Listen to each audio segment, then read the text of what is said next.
મિત્રો આજે જોઈએ દ્વિદળી વનસ્પતિના પ્રકાંડની અંતઃરચના. દ્વિદળી પ્રકાંડનું ટીએસ અથવા સૂર્યમુખી પ્રકાંડનું ટીએસ. સૂર્યમુખી પ્રકાંડનું ટીએસ.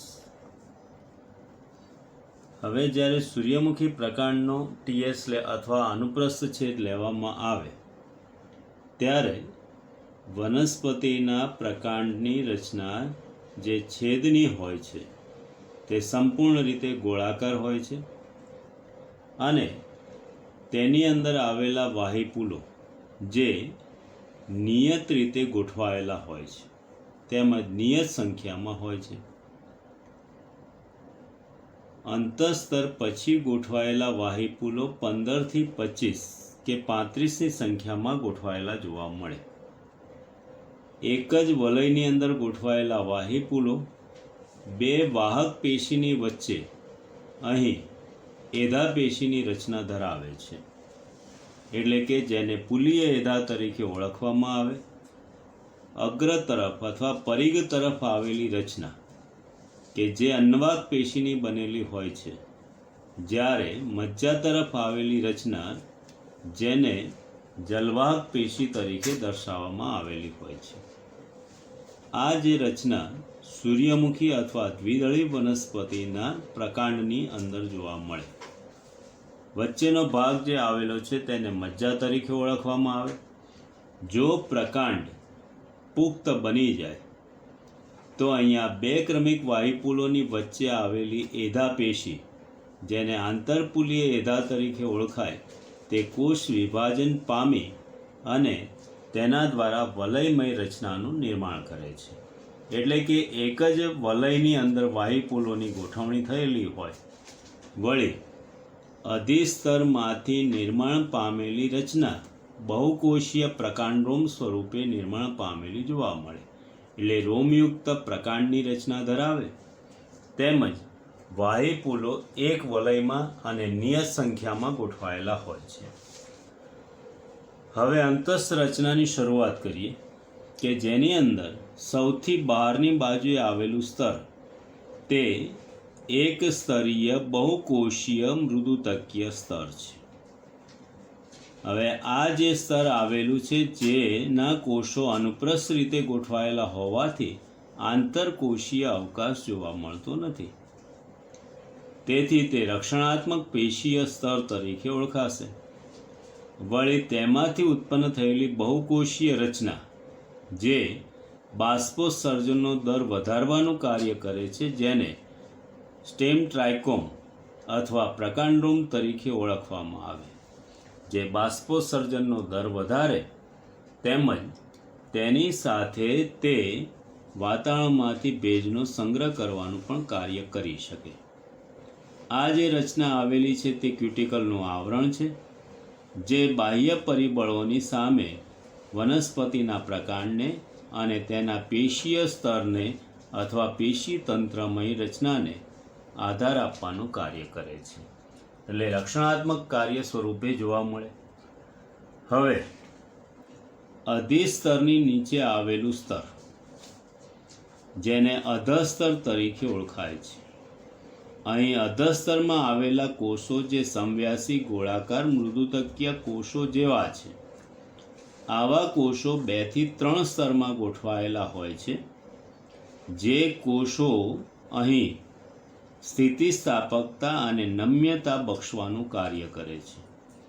આ કોષોની કોણીય દિવાલ પર પેક્ટિન અને સુબેરિનનું સંયુક્ત સ્થૂલન થયેલું હોય છે, જે સેફ્રેનિન દ્વારા તે સોનેરી પીળા રંગથી અભિરંજિત થાય છે. આ જે રચના આવેલી છે જેને સ્થૂલકોણક પેશી તરીકે ઓળખાય છે, અહીં વનસ્પતિના પ્રકાંડમાં અને તેની શાખાઓમાં આ રચના ખાસ જોવા મળે છે, જે વનસ્પતિને બાહ્ય પરિબળો સામે એટલે કે પ્રકાંડની શાખાઓને બાહ્ય પરિબળો સામે સરળતાથી રક્ષણ આપી શકે છે. આવી જે રચના ધરાવે છે જેને સ્થૂલકોણક પેશીનું બનેલું અધસ્તર તરીકે ઓળખાય.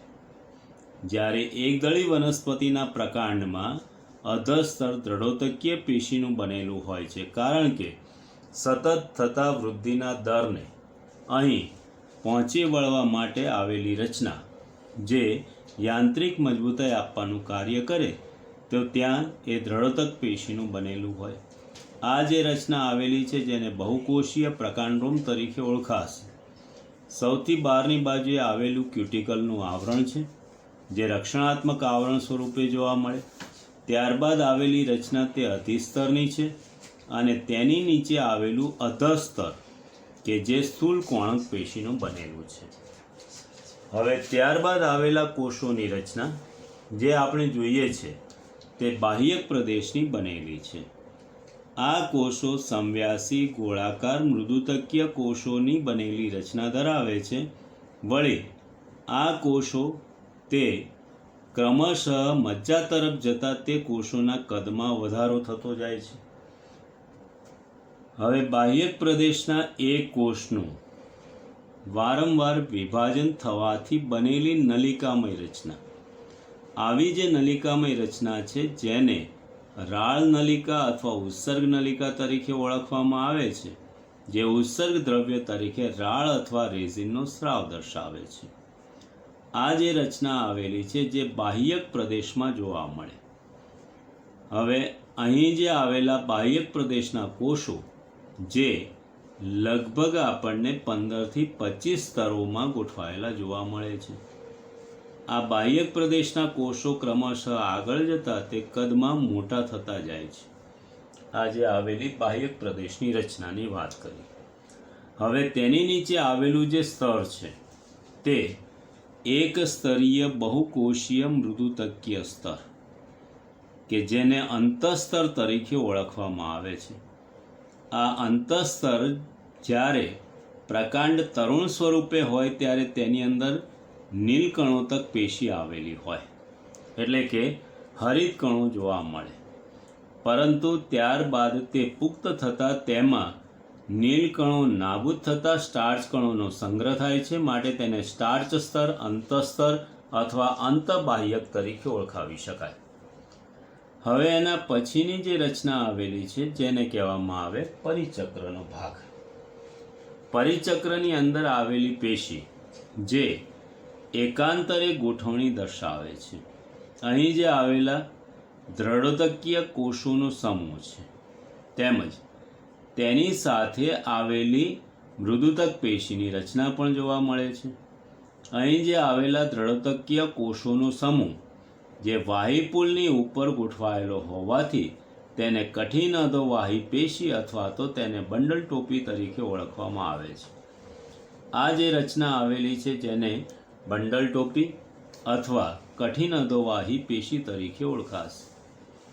હવે અહીં જે આવેલા બે ક્રમિક બંડલ ટોપી અથવા કઠિન અધોવાહી પેશી વચ્ચેનો ભાગ કે જેની અંદર સમવ્યાસી ગોળાકાર મૃદુતકીય કોષોનો સમૂહ કિરણ સ્વરૂપે નિર્માણ પામેલો હોય છે જેને મજ્જા કિરણ તરીકે ઓળખાય છે.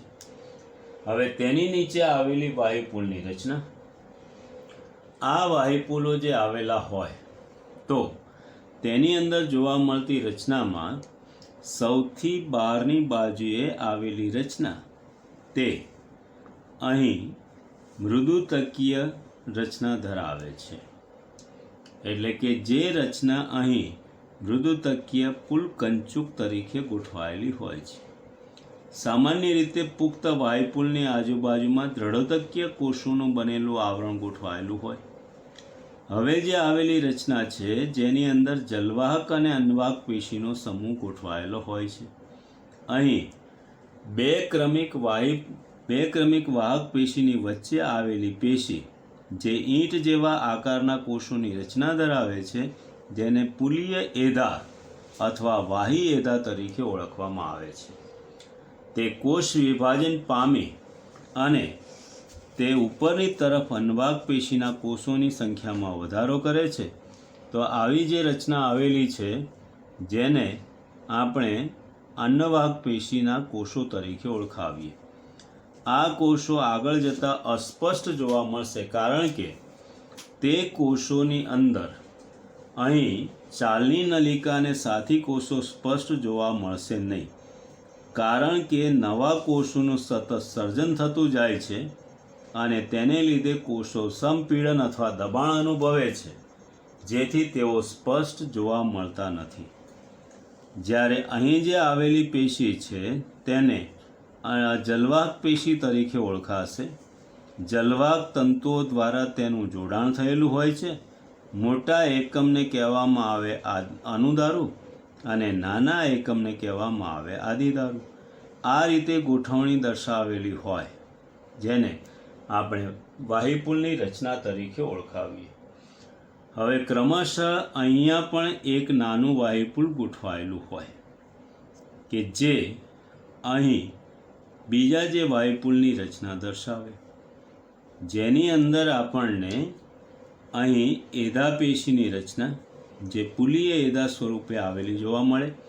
તેવી જ રીતે અગ્ર બાજુએ આવેલી રચના જે અન્નવાહક પેશીની ગોઠવણી ધરાવે અને તેવી જ રીતે નીચેની બાજુએ અહીં જલવાહક પેશીની ગોઠવણી થયેલી હોય, જેની અંદર અનુદારું કેન્દ્ર તરફ, આદિદારું પરિઘ તરફની ગોઠવણી દર્શાવે.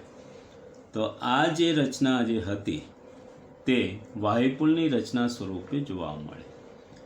હવે બે ક્રમિક વાહિપુલોની વચ્ચે અહીં એધા પેશીની રચનાનું સર્જન થતું નથી, એટલે કે અહીંયા પ્રકાંડ જે આવેલું છે તે તરુણ પ્રકાંડ છે. તેની વચ્ચે આવેલી મજ્જા કિરણની રચના અને તે મજ્જા સુધી લંબાયેલી હોવાથી તેને મજ્જા કિરણ તરીકે ઓળખાશે. તો આ જે રચના આપણે દર્શાવી તે સૂર્યમુખી પ્રકાંડની અંતસ્થ રચના હતી. આ જે ભાગ છે તેને મજ્જા તરીકે ઓળખાશે. અહીં આ જે રચના આવેલી છે તેને કહેવામાં આવે રાળ નલિકા અથવા ઉત્સર્ગ નલિકા તરીકે ઓળખાશે, જે ઉત્સર્ગ દ્રવ્યોનો નિકાલ દર્શાવે છે. માટે આ જે રચના આવેલી છે તેને બાહ્યક પ્રદેશ તરીકે ઓળખાશે. આને કહેવામાં આવે અંતસ્તર અથવા મંડ સ્તર કે સ્ટાર્ચ સ્તર તરીકે ઓળખાય. પરિચક્રની રચના જે દ્રઢોતક સ્વરૂપે છે અને તેવી જ રીતે દ્રઢોતકીય પરિચક્ર તરીકે ઓળખાશે. અહીંયા મૃદુતક પેશીની બનેલી રચના જેને મજ્જા કિરણ તરીકે ઓળખવામાં આવશે. આ જે આવેલી રચના છે જેને વાહિપુલ તરીકે ઓળખવામાં આવે, જેની અંદર આ જે રચના છે એ અન્નવાહક પેશીની છે, પુલીય એધા અને એની સાથે આવેલી અનુદારું, આદિદારું અને સંયોગી પેશીની રચના છે. એટલે વાહિપુલની રચના સંપૂર્ણ રીતે ગોઠવાયેલી જોવા મળે. હવે વાહિપુલનો પ્રકાર, અહીં જે આવેલા વાહિપુલનો પ્રકાર શું થાય? તો જલવાહક અને અન્નવાહક પેશી એક જ ત્રિજ્યા પર છે મિત્રો. તો આ પ્રકારનું વાહિપુલ જો હોય તો તેને સહસ્ત પ્રકારનું વાહિપુલ કહેવાશે. જલવાહક અને અન્નવાહક પેશીની વચ્ચે અહીં આવેલી એધાની એક જ તરફ અન્નવાહક પેશી જોવા મળે, એટલે સહસ્ત એક પાર્શ્વસ્થ શબ્દ વપરાશ. બીજું, જલવાહક અને અન્નવાહક પેશીની વચ્ચે એધા પેશી આવેલી હોવાથી વર્ધમાન પ્રકારનું વાહિપુલ કહેવામાં આવે, એટલે સહસ્ત એક પાર્શ્વસ્થ વર્ધમાન. અને જલવાહક પેશીમાં અનુદારું કેન્દ્ર તરફ અને આદિદારું પરિઘ તરફ છે, માટે અંતરારંભી જલવાહક પેશીનો વિકાસ કહેવાશે, જલવાહકનો વિકાસ કહેવામાં આવશે. તો મિત્રો આ જે હતું તે દ્વિદળી વનસ્પતિના પ્રકાંડની અંતઃરચના. હવે મિત્રો પર્ણની જ્યારે વાત કરીએ છીએ ત્યારે તમે પર્ણની અંદર 3 પ્રકારના સ્તરો જોવા મળશે. એક પ્રકારનું સ્તર જે ઉપરની બાજુએ આવેલું છે તેને ઉપલું અધિસ્તર ન કહેતા ઉપરી અધિસ્તર તરીકે ઓળખાય, અપર એપિડર્મિસ. બીજો જે ભાગ આવેલો છે જે નીચેની બાજુએ જોવા મળે તેને અધઃ અધિસ્તર અથવા નીચલું અધિસ્તર કહેવામાં આવે, લોઅર એપિડર્મિસ તરીકે ઓળખાશે. પરંતુ તેની બંનેની વચ્ચે આવેલી પેશી જેને મધ્ય પર્ણ પેશી અથવા પર્ણ મધ્ય પેશી તરીકે ઓળખવામાં આવે, મેસોફિલ ટિશ્યુ તરીકે ઓળખાય, જેમાં વાહિપુલ અને આધારોતક પેશી તરીકે નીલકણોતક પેશી આવેલી હોય છે. તો મિત્રો હવે આપણે જોઈએ વનસ્પતિના પર્ણની સંરચના. હવે એની અંદર આવેલી પહેલી રચના કે જેમાં પ્રથમ પર્ણ દ્વિદળી વનસ્પતિના પર્ણનું જોઈએ, જે પર્ણને પૃષ્ઠવક્ષીય પર્ણ તરીકે ઓળખવામાં આવે. આ પર્ણની અંદર જ્યારે પર્ણની રચનાની વાત કરીએ છીએ ત્યારે પર્ણદંડની ઉપર આવેલી આ પર્ણની રચનાની ગોઠવણી દર્શાવાય છે. પર્ણ અગ્ર, પર્ણ કિનારી, પર્ણની મધ્યમાં આવેલી પર્ણની મધ્ય શિરા, તેમાંથી ઉત્પન્ન થયેલી શિરાઓ અને શિરિકાઓની ઉત્પત્તિ દર્શાવે તેમજ ઉપશિરાઓની રચના ધરાવે છે. હવે જે અહીંયા આવેલી રચના જ્યારે સેક્શન લઈએ છીએ ત્યારે તમે જુઓ કે અહીં કોઈ પણ પ્રકાંડ પર્ણની અંદર સંપૂર્ણ જાલાકાર શિરાવિન્યાસ હોય તો સંપૂર્ણ રીતે વાહિપુલો સ્પષ્ટ જોવા મળશે નહીં. અને પૃષ્ઠ અને વક્ષીય રચના જુદી જુદી હોવાથી તેને પૃષ્ઠવક્ષીય પર્ણ તરીકે ઓળખાય. પૃષ્ઠ સપાટી જે આવેલી છે તે ઓલિવ ગ્રીન કલરની અને વક્ષ સપાટી જે હોય છે તે ડાર્ક ગ્રીન કલરની જોવા મળે છે. હવે અહીંયા જોઈએ કે આ પર્ણની અંદર જોવા મળતી રચનામાં તેમાં સૌથી પહેલું ઉપરી અધિસ્તર જોવા મળે. આ ઉપરી અધિસ્તર કે જે એક સ્તરીય બહુકોષીય મૃદુતકીય સ્તર છે. એક સ્તરીય બહુકોષીય મૃદુતકીય સ્તર છે. આ સ્તરને કહેવામાં આવે છે ઉપરી અધિસ્તર, જેના ઉપર ક્યુટિકલનું આવરણ પાતળું લાગેલું હોય છે, જે બાષ્પોત્સર્જનના દરનું નિયમન કરે છે. હવે તેની સાથે અધિસ્તરની અંદર ઘણી વખત વાયુરંધ્ર અથવા પર્ણરંધ્રની રચના ગોઠવાયેલી હોય છે. અહીંયા આગળ જોઈએ કે તેની નીચે આવેલી પેશી જે સામાન્ય રીતે આપણને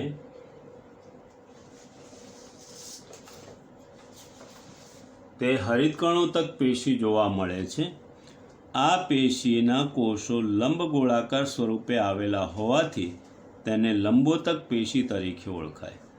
કોષોની સંખ્યા ઓછી, કોષોના કદ વધારે હોય, હરિતકણોની સંખ્યા વધારે હોય, આંતરકોષીય અવકાશનું પ્રમાણ ઓછું હોય અથવા તો નહિવત હોય. આવી જે પેશી આવેલી છે જેને લંબોતક પેશી તરીકે ઓળખાય છે. કોષોની સંખ્યા ઓછી, કોષોના કદ વધારે, અહીંયા આવેલી હરિતકણોની સંખ્યા વધારે અને પ્રકાશ સંશ્લેષણનું મહત્તમ કાર્ય દર્શાવે. તો આ પેશી જે છે એને લંબોતક પેશી તરીકે ઓળખવામાં આવે. પરંતુ જો સાથે વાહિપુલની રચના આવેલી હોય તો અહીં એની સાથે આ એક ગોઠવણીમાં ફેરફાર થાય. લંબોતક પેશીના અમુક કોષો એ કોષ વિભાજન પામી મૃદુતકીય કોષોની રચનામાં રૂપાંતરણ પામશે, જેના દ્વારા તે અહીં વાયુપુલની સાથેનું રક્ષણ કરવાનું કાર્ય દર્શાવી શકે અને એને આધાર આપવાનું કાર્ય દર્શાવે. હવે ત્યારબાદ આવેલી જે વાયુપુલની રચના છે જે સમવ્યાસી ગોળાકાર સ્વરૂપે ગોઠવાયેલી જોવા મળતી રચના સ્વરૂપે હોય, તેની અંદર પણ આવેલી એવી જ રીતે જોવા મળતી રચના જે અહીંયા એધાપેશી અથવા પુલીય એધાપેશીની જોવા મળે. પરંતુ હવે અહીંયા રચના ઉલટી થઈ ગયેલી હશે, જે પ્રકાંડ કરતાં રચના ઉલટી જોવા મળે. અહીં જે આવેલી રચનામાં આ જે આવેલી રચના છે આદિદારો અનુદારોની અને આદિદારોની રચના ઉપરની તરફ ગોઠવાયેલી હોય. જોડાણ દર્શાવતી પેશી એટલે કે અહીં સંયોગી પેશીનું જોડાણ થયેલું હોય તો આ જે રચના છે તે જોવા મળશે. અહીં જે આવેલી રચના છે જેમાં અન્નવાહક પેશીના એકમો ગોઠવાયેલા હોય. અહીં વાયુપુલની ફરતે આવેલી રચના મૃદુતકીય કોષોની બનેલી હોય, જેને મૃદુતકીય પુલકંચુક તરીકે ઓળખાશે. હવે આજુબાજુના જે કોષો આવેલા છે તે શિથિલોતક કોષો તરીકે જોવા મળે, જે સમવ્યાસી ગોળાકાર મૃદુતકીય કોષો છે. કોષોની સંખ્યા વધારે, હરિતકણોની સંખ્યા ઓછી, વિસ્તાર અને કદ વધારે જોવા મળશે. આ જે રચના છે એને શિથિલોતક પેશી તરીકે ઓળખાશે. આ કોષો સામાન્ય રીતે પ્રકાશ સંશ્લેષણ કરતા અહીં ઉત્સ્વેદન એટલે કે બાષ્પોત્સર્જન અને શ્વસનનું કાર્ય વધારે કરે છે. અહીં જે આવેલી રચના છે જેને આપણે કહીએ છીએ એક સ્તરીય બહુકોષીય મૃદુતકીય સ્તર, જેને આપણે અધિસ્તર તરીકે ઓળખાવીએ. એની સાથે સંપર્કમાં આવેલા આ જે કોષો છે તે મધ્યપર્ણ પેશીના કોષો છે, જેમાં નીલકણોની સંખ્યા ઓછી જોવા મળે. કોટરની સંખ્યા વધારે હોવાથી અથવા આંતરકોષીય અવકાશ વધારે હોવાથી અહીં બાષ્પોત્સર્જન અને શ્વસનનો દર વધારે હોય. અહીં જે આવેલી રચના છે ક્યુટિકલનું પાતળું આવરણ ધરાવે. તો અહીં જે આવેલી રચનામાં સ્પષ્ટ રીતે આપણે કહી શકીએ કે ઉપરી અધિસ્તર, લંબોતક પેશી, શિથિલોતક પેશી અને તેની વચ્ચે જોવા મળતી વાહિપુલની રચના. જે વાહિપુલ વિશે આગળ આપણે જોઈ લીધું. આ જે છે ઉપરી અધિસ્તર. વાહિપુલની રચના બિલકુલ આપણને પ્રકાંડ જેવી જ જોવા મળે, પરંતુ પૃષ્ઠ અને વક્ષની રચના જુદી જુદી હોવાથી આવા પર્ણને પૃષ્ઠવક્ષીય પર્ણ અથવા દ્વિદળી વનસ્પતિના પર્ણ તરીકે ઓળખવામાં આવે. એવી જ રીતે આપણે વાત કરીએ કે અહીં જે આવેલું મકાઈનું પર્ણ જે છે જેને સમદ્વી પાર્શ્વસ્થ પર્ણ તરીકે ઓળખાય છે. બંને બાજુની પાર્શ્વ બાજુની રચના સમાન હોય માટે એને સમદ્વી પાર્શ્વસ્થ પર્ણ તરીકે ઓળખવામાં આવે. અહીં જે આવેલી પર્ણની રચના છે તે આ પર્ણ જે અદંડી સમાંતર શિરા વિન્યાસ ધરાવતું લાંબુ પર્ણ જોવા મળે. આ મધ્ય શિરાની રચના, તેને સમાંતર આવેલી શિરાઓ, ઉપશિરાઓ અને શિરિકાની રચના ગોઠવાયેલી હોય છે. અને આ રીતે બનેલું જે શિરાવિન્યાસની સમાંતર શિરાવિન્યાસની રચના છે. હવે એનો સેક્શન લેવામાં આવે તો બધી જ વાયુપુલની રચના અથવા શિરાઓની રચના એ સમાન રીતે કપાયેલી જોવા મળે. અહીં જોઈએ, ઉપરની બાજુએ આવેલું સૌપ્રથમ ઉપરી અધિસ્તરની રચના છે. એક સ્તરીય બહુકોષીય મૃદુતકીય સ્તરની રચના આવેલી છે, જેને અધિસ્તર તરીકે ઓળખાય છે. અહીં જે આવેલા વાયુરંધ્રની રચના છે જેને પર્ણરંધ્ર તરીકે પણ ઓળખાવી શકાય. હવે તેની નીચે આવેલી રચના શ્વસનકૂપની જોવા મળે. અમુક કોષો જે આવેલા હોય છે તે ઉલટા અલ્પવિરામ આકારના ગોઠવાયેલા છે, જેને વક્રરોમ તરીકે ઓળખાય છે. અમુક કોષો જાડી દિવાલવાળા જે 3, 5, 7, 9 કે 11ની સંખ્યામાં ગોઠવાયેલા હોય અને તેઓ વાતાવરણમાંથી ભેજ સંગ્રહ કરવાનું કાર્ય કરે તેને વક્રરોમ તરીકે ઓળખવામાં, યાંત્રિક કોષો તરીકે ઓળખાય છે, જે અહીં વાતાવરણમાંથી ભેજનો સંગ્રહ કરવાનું કાર્ય કરશે. ત્યારબાદ આવેલી જે રચના છે જેમાં અહીં મૃદુતકીય કોષોની રચના આવેલી હોય અને તેની નીચે આવેલી જે રચના છે તેમાં વાહિપુલની રચના જોવા મળે. મોટા વાહિપુલો જે આવેલા હોય છે તેની ફરતે દ્રઢોતક પેશીનું બનેલું પુલ કંચુક આવેલું હોય છે, જેને દ્રઢોતકીય પુલ કંચુક તરીકે ઓળખાય છે. પરંતુ જે વાહિપુલો નાના હશે તેની ફરતે મૃદુતકીય પુલ કંચુકની રચના ગોઠવાયેલી હોય. સ્વતંત્ર વાયુપુલનું તે રક્ષણ કરતી રચના એવી દ્રઢોતકીય પુલ કંચુકની રચના આવેલી હોય. હવે અહીંયા જે આવેલી રચનામાં આ જે છે એને કહેવામાં આવે અનુદારુ. તેની ઉપર આવેલી રચના જેને આદિદારુ તરીકે ઓળખાય અને તેના ઉપર આવેલી રચના છે જેને ભંગજાત કોટર વિવર અથવા તો કૂપ તરીકે ઓળખવામાં આવે.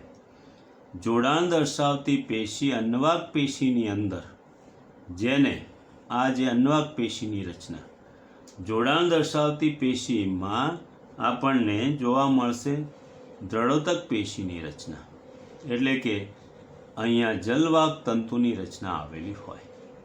મિત્રો, આ જે છે તે રચના આપણે સ્પષ્ટ રીતે જોઈ શકીએ છીએ કે જે વાયુપુલની રચના પ્રકાંડના વાયુપુલ કરતાં ઉલટી છે. ઓકે, હવે અહીંયા જોઈએ કે પર્ણની અંદર આવેલી રચનામાં સંપૂર્ણ રીતે સમવ્યાસી ગોળાકાર મૃદુતકીય કોષોની રચના આવેલી છે, જેને આપણે કહીએ છીએ તે શિથિલોતક કોષોની રચના. અગ્ર અને પશ્વ બાજુએ જોડાણ દર્શાવવા માટે અહીં શિથિલોતક કોષો એ સંપૂર્ણ રીતે સમાન રીતે વહેંચાયેલા બંને પાર્શ્વ બાજુએ જોવા મળે, માટે તેને સમપાર્શ્વસ્થ સમદ્વિપાર્શ્વસ્થ પર્ણ તરીકે ઓળખાય. વાયુપુલનું જોડાણ જે છે એ અધિસ્તર તરફ તે દ્રઢોતકીય કોષો દ્વારા થયેલું હોય અને તેની સાથેનું જોડાણ અધિસ્તર સ્વરૂપે થયેલું હોય છે. એટલે કે નીચેની બાજુએ આવેલું અધિસ્તર કે જે અધિસ્તર સ્વરૂપે છે. અહીં જે આવેલી રચનામાં સમવ્યાસી ગોળાકાર કોષોની રચના. આ જે છે આ કોષોની વચ્ચે આંતરકોષીય અવકાશનો અભાવ છે, મૃદુતકીય કોષોની બનેલી રચના છે. વાયુપુલની સંખ્યા હંમેશા અહીં જુદી જુદી ગોઠવાયેલી જોવા મળશે, પરંતુ વાયુપુલો એક જ વલયમાં અથવા એક જ લીટીમાં કપાયેલા જોવા મળશે. આ જે છે તેની ઉપર જોવા મળતી રચના, જેના ઉપર આપણને ક્યુટિકલનું આવરણ આવેલું જોવા મળે કે જે બાષ્પોત્સર્જનના દરનું નિયમન કરે છે અથવા તો ઘટાડો કરે છે. અહીં આ જે આવેલી રચના છે એને કહેવામાં આવે ઉપરી અધિસ્તર.